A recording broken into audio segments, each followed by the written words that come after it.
Bismillahirrahmanirrahim. Assalamualaikum warahmatullahi taala wabarakatuh. Alhamdulillah, kita bersyukur kepada Allah Subhanahu wa taala.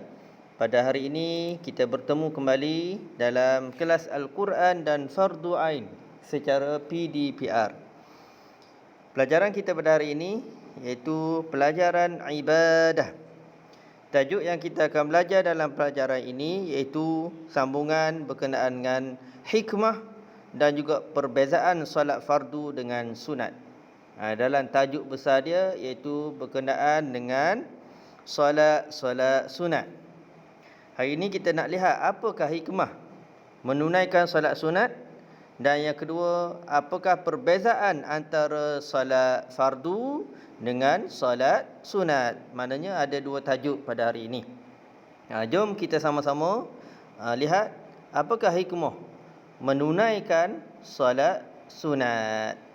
Hikmah ni maksud dia adalah benda baik yang kita akan dapat. Benda baik yang kita akan perolehi bila kita laksanakan solat sunat. Yang kita belajar sebelum ini ada lebih kurang 7 perkara. Sebelum ini kita belajar solat sunat yang digalakkan untuk kita buat. Kalau kita buat, apa hikmah, apa yang kita akan dapat?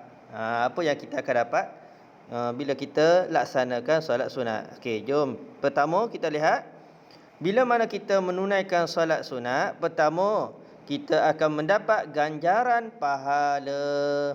Ini sudah pasti, bila kita laksanakan solat sunat, kita akan dapat ganjaran pahala. Dan ganjaran pahala ini adalah suatu bonus daripada Allah Ta'ala, kerana kita buat solat tambahan daripada yang diwajibkan oleh Allah Ta'ala. Berbanding dengan orang yang tidak melaksanakan solat sunat, dia hanya sekadar melaksanakan solat fardu, hanya setakat pahala solat fardu sahaja. Berbeza dengan orang yang melaksanakan solat sunat tambahan ini, dia akan dapat banyak lagi pahala. Maknanya orang yang melaksanakan solat sunat tidak akan rugi, bahkan dia akan dapat banyak lagi pahala berbanding dengan orang yang tidak melaksanakannya. Dan yang kedua, hikmah menunaikan solat sunat iaitu meningkatkan ketakwaan kepada Allah Subhanahu wa taala. Dengan kita melaksanakan solat sunat ini, menambahkan lagi ketakwaan dalam diri kita kepada Allah Subhanahu wa taala. Kerana takwa ini antaranya bertambah dengan sebab kita melaksanakan ibadat kepada Allah Taala dengan ibadat-ibadat sunat dan pelbagai contoh ibadat-ibadat yang lain lah.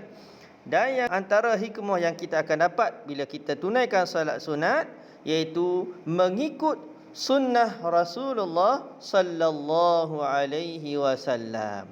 Mana kita buat solat sunat ini, kita mendapat pahala mengikut sunnah, mengikut perilaku, mengikut apa yang dibuat oleh Nabi sallallahu alaihi wasallam. Kerana Nabi yang laksanakan solat sunat, walaupun Nabi tidak galakkan mengikut keadaan, mengikut pilihan kita sendiri sama ada nak buat atau tidak, tapi bila mana kita buat solat sunat itu salah satu hikmahnya, kita sudah mengikut sunnah Nabi sallallahu alaihi wasallam. Lepas tu kita kena jadikan Rasulullah itu sebagai idola untuk kita ikuti dalam hal ibadat, dalam hal keduniaan dan dalam apa saja. Contohnya dalam solat sunat ini, bila kita buat, kita telah mengikuti salah satu sunnah Nabi sallallahu alaihi wasallam. Dan yang terakhir sekali, hikmah kita menunaikan solat sunat iaitu mendekatkan diri kita kepada Allah Subhanahu wa taala. Maknanya kita nak taqarrub ataupun nak mendekatkan diri kita dengan Allah, hampirkan diri kita dengan Allah, antara salah satunya adalah dengan menunaikan solat sunat. Sebagaimana kita nak dekatkan diri kita dengan ibu bapa, kita buat baik kepada ibu bapa kita. Begitu juga kita nak mendekatkan diri kita kepada Allah, maka dengan menunaikan solat sunat itulah menghampirkan diri kita kepada Allah.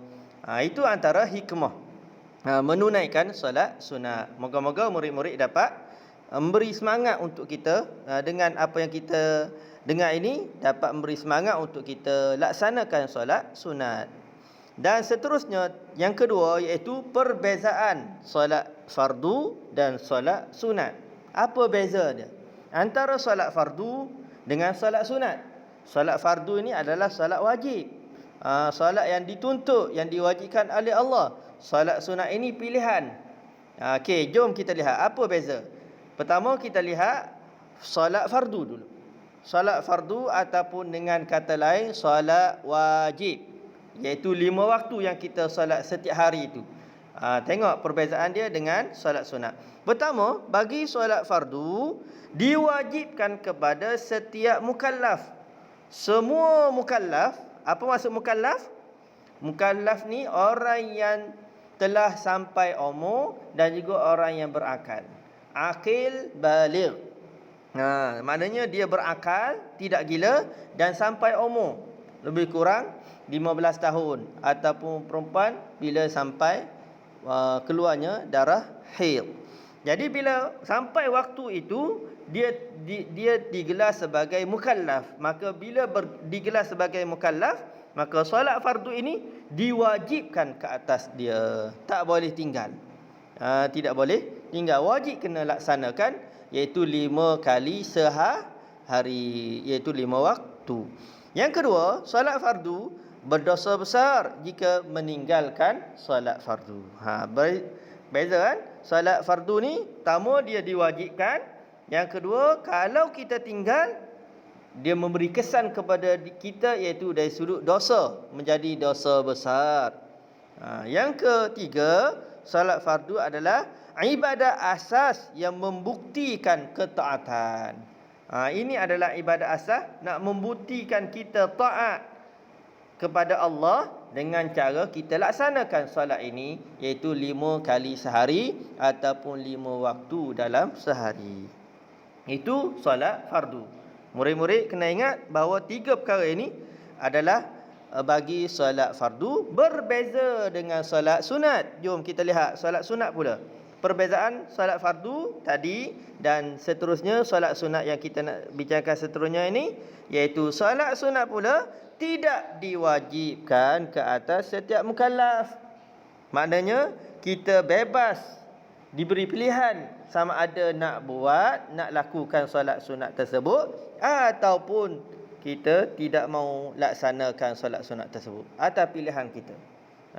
Maknanya tidak diwajibkan ke atas kita nak buat solat sunat. Itu beza dengan solat fardu, diwajibkan.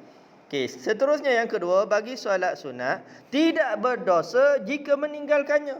Kalau kita tak laksanakan solat sunat ini, tidak ada dosa diberikan oleh Allah Ta'ala. Berbeza dengan solat fardu sebelum ini, kalau tak laksanakan, tinggalkan solat fardu, berdosa. Bagi solat sunat tidak berdosa. Tetapi apa yang rugi? Ruginya iaitu dari sudut pahala.